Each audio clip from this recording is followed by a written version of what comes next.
Wait a minute, Mr. Postman. Yeah, you right there, Mr. Postman. Hey, Mr. Postman, look at me. Is there a package just waiting for me? Where's my box? Where's my box? What's in the box?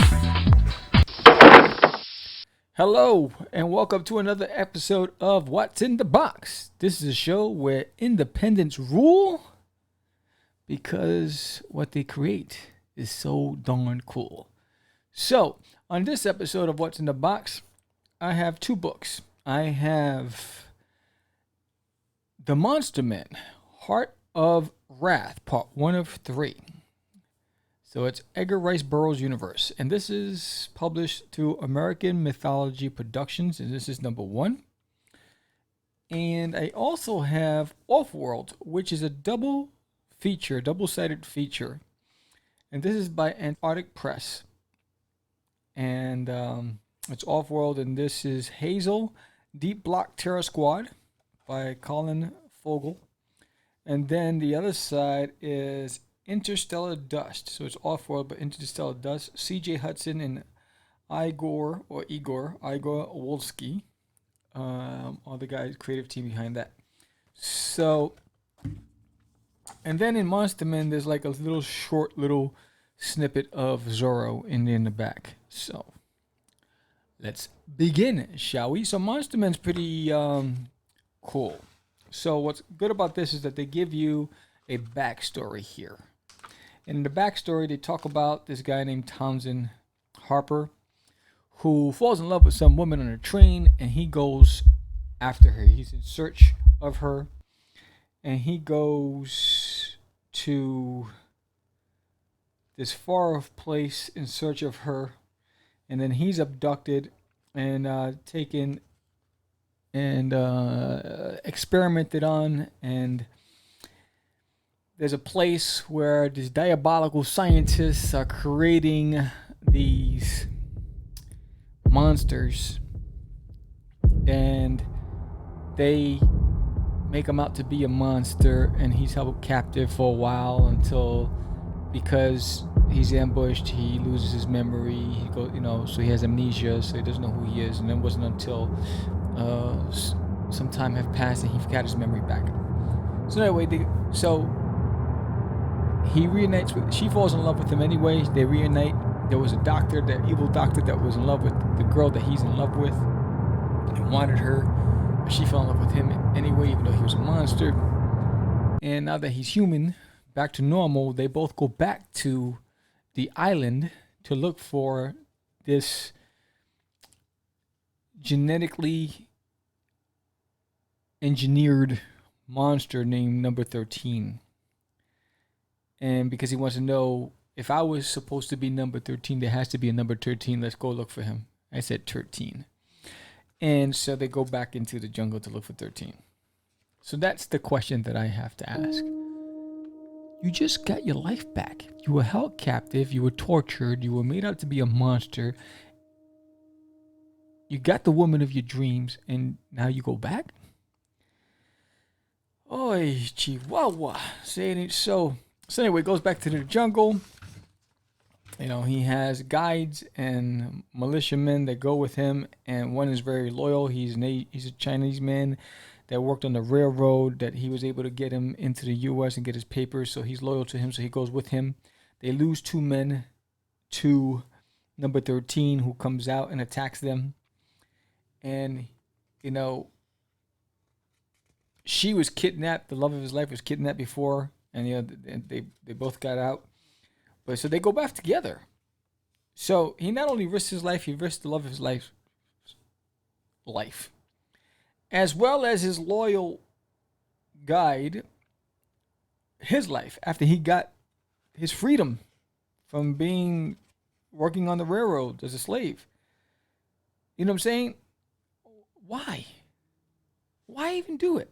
I don't know. So they go out there. They're risking their lives. They're on the camp. They lose 2 men. Now they have to sleep overnight because there's a storm coming, so they can't sail away. So now they're in this guy's territory, and this guy lives underground. He knows how to get in and out of a camp. They got rifles. Hey, that's not doing anything. So on the other side of the camp, there's a base, and in that base, they heard gunshots. They send their men out into the forest, into the woods, the jungle, to investigate. There's some, but there's some diabolical stuff happening in that camp on the other side of the island because their engineering they have in the bottom in the basement. They have these creatures that don't like humans, and they're ready to rip this guy apart because he's a jerk off, and he gives them one piece of meat that they have to share amongst themselves, and they make them hunger, so they give them just enough, and then they punish them, teaching them to hate. They hate him, but they love the doctor because they believe he's their god, he's their ruler, and he's like, stop screwing with them, because he thinks that the soldier thinks they're idiots, that they don't have a soul, that they don't know any better. But he's saying, well, if they learn how to hate, then they can't be dumb. That's a learned trait. So they argue about that, and he leaves anyway. So they actually loyal to him. But then number 13 goes down there with the body parts of the men that he's slain, and he's feeding them. And they're like, who are you? We don't know who you are. How come you don't have the scars like we do? You're not one of us. We're going to tell our master, in order to be one of us, you need to be hungered. That means they got to basically almost starve you, give you just portions of food so that you're craving food. And you got to whip us. And he's like, no. He's like, I'm going to tell. We're going to tell on you. And we're going to see whose side you're really on. So there's a twist of fate, right? So you have a base with the diabolicals. You have a base where they're trying to survive the night that they return to. You got all these elements, and you got this sinister scientist. I don't know what's going on. But it's enough to keep you intrigued. So they did enough in this book to get your attention and keep you intrigued, and I thought it was pretty cool. Then you have this episode of like a 4-pager of Zorro's, a snippet about a witch they throw in the sea. She plants a curse, and if you eat from that ocean, the fish, you die or whatever. So it wasn't enough for me to go into detail about that story, but I believe the Monster Men, pretty cool start, caught my interest. Definitely want to know what happens. It's a 3-part series, which is pretty cool. I would have loved if they would have just done it as a collected, but I'd recommend, even though I blew the whistle on this one, I recommend it. This has been out already long enough, so if you read it, you know it. If you haven't, it's tough, sucks to be you. So, again, Monster Men and the creative team in there. The writer is Mike Wolfer. The art is Roy Allen Martinez. Color is by Peria Pile. And letters by Natalie Jane. Main cover was Roy Allen Martinez. And Bees Studio. Variant cover was Mike Wolfer and Bruna Costa. Century Edition cover, J. Allen St. John. J. Allen St. John. 2 first names. And so that's The Monster Men. Cool read. It was a fun read. Stop falling through. So that's that. And now we're going to go into OffWorld. So this one, vague in a lot of ways. So it starts off with heavy action. You have, and so let's go into the creative team. So this is by Colin Fogel. And so created pencils, colors, and letters by Colin Fogel. You go, boy. He did it all. And it's by Antarctic Press. So this goes in straight into action. You got this elite team going in to track something down. They're called the Deep Block Terror Squad, DBTS. So now, see, until I read that, I didn't actually understand what that meant when I was reading the comic. I was like, what is that for? What does that mean? I should have read the first page. Durr. So, anyway, first of all, I want to recognize the style of art. I think it's pretty hot. I think it's pretty cool. I think it's pretty today, fresh. It reminds me of like, let's see, like Weapon Zero style of art, or Eon Flux style of art. It's pretty cool. So you have this squad that's going down and searching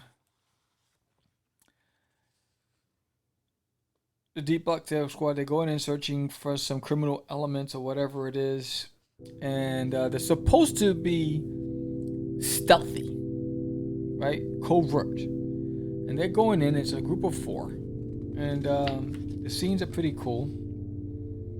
He also has like a Stefan Platt style too of illustration, which is really cool. Like here, so a couple of things I noticed. So here, I like the coloring, because you can see it highlights specific things, the figures, but I don't like the muted coloring here. Like here's where you introduce the teams, but I guess because they're going into the sewer system, they're going into some sort of system, they changed colors.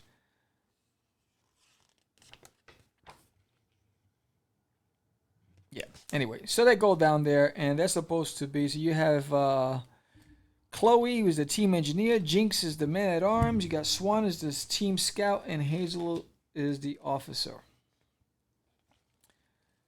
So there's the criminal element, and they're doing their thing. They're loading up a vehicle with precious cargo, whatever it is. They're like, let's wait and get the team. I just identified them. Let's wait and get the team. But of course, there's always one rogue in the group, and I saw that coming. It's like, you know what? I'm just gonna take them out. I ain't waiting for nobody. And it starts blasting. Blah blah blah blah blah blah blah. She takes out 3, but then there's one's like, oh, you only sent 1. Starts blowing them up, and starts retaliating. So now they're in a firefight, and they're like, Hazel report, and now Hazel's in over her head, and that's it. That was really quick. It was a short read. I don't know how many pages it is. 1, 2, 3, 4, 5, 6, 7, 8, 9, 10, 11, 12. So I felt instead of doing a 2-book, I think they should have just done a full issue. But what I like at the end is they get the bonus sketches. And I love the style of art here.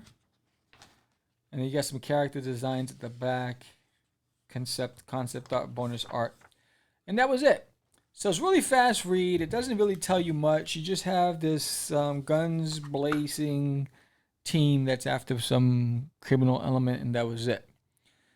Story, I'm not digging, but the artwork I am. Because the story, it sounds familiar. It's been done before. But the art, I really like the art. The style of art is really cool. Then you go to the opposite side. OffWorld. And this is by C.J. Hudson. He's the writer and creator. And then Igor Wolski, which is the illustrator and colorist. And then lettering by Corey Breen. And cover artist is Igor again, and production and logo designer Benjamin Flores, and then Latasha Hudson is the editor. Doesn't tell you much when it starts off. You just see space, you see a ship coming in, you see a guy floating in space, collecting junk or whatever it is he's doing, hanging around. Almost gets run over by a ship that's flying by, gives him the bird. Definitely for mature audiences. So children, please. There's some nudity in here, so parents, if you have children, this is not for them. So you have a capsule, a dock, prisoner transport cells, and you got all these cells with prisoners in. There's a guard there, big lug, and another guard down here.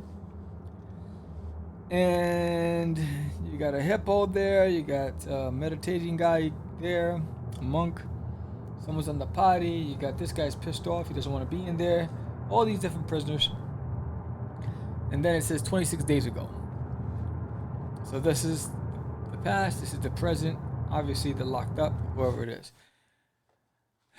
It's a couple. They're in love, whatever. He's got a job. She said, stop taking the job. It's kind of shady. He's like, I need the money, blah, blah. The dad's coming after they were getting a little canoodling. She says, you got to jump out. She's pissed off that he has a job. So he's like, I'll see you tomorrow. She goes, maybe, maybe not. I'll be busy. Whatever. There's that stuff. She throws him out the window. He flies off. Now he's going to look for the work that he's getting. but I guess the person that hired him got busted. So you got the police there, and they raided the place and got all the criminal bad guys, and then he's standing there, he sees it from a distance, and the cops get him. Boom, he's in the cell, and she's in the cell. Right, you had this one in the cell, and this guy's basically looking at teasing her, whatever. And the reason why she gets 44 days ago, is at a strip joint. She's milking this guy for his money, telling him if you gotta keep paying more. If the more you pay, the more you'll get. Blah blah blah, and then she gets busted because she's been swindling all these old guys, and that's it. So this was a double feature. It's okay. I prefer the art style in Hazel, Deep Block Terror Squad. I mean, I think this style is pretty cool too. The stories were too short. I think they could have just done their own full issues instead of that way. It doesn't tell you much. A lot of it is predictable, but the artists did their thing.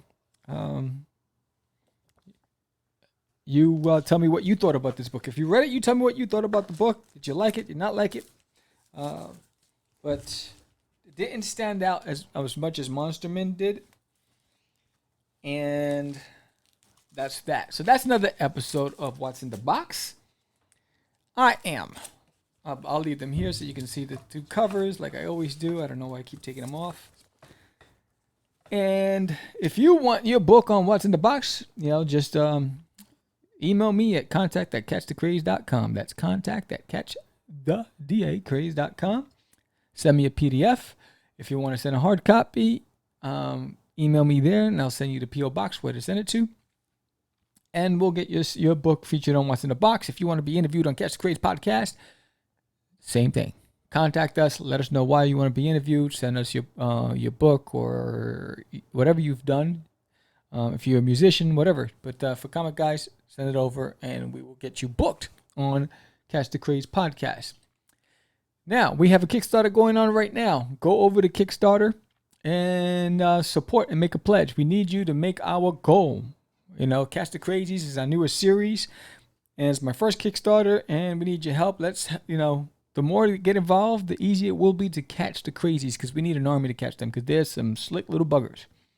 I'm Sam the Crazy Man Vera. This is another episode of What's in the Box. I said wax on, wax off. See you soon. Peace. What's in the box?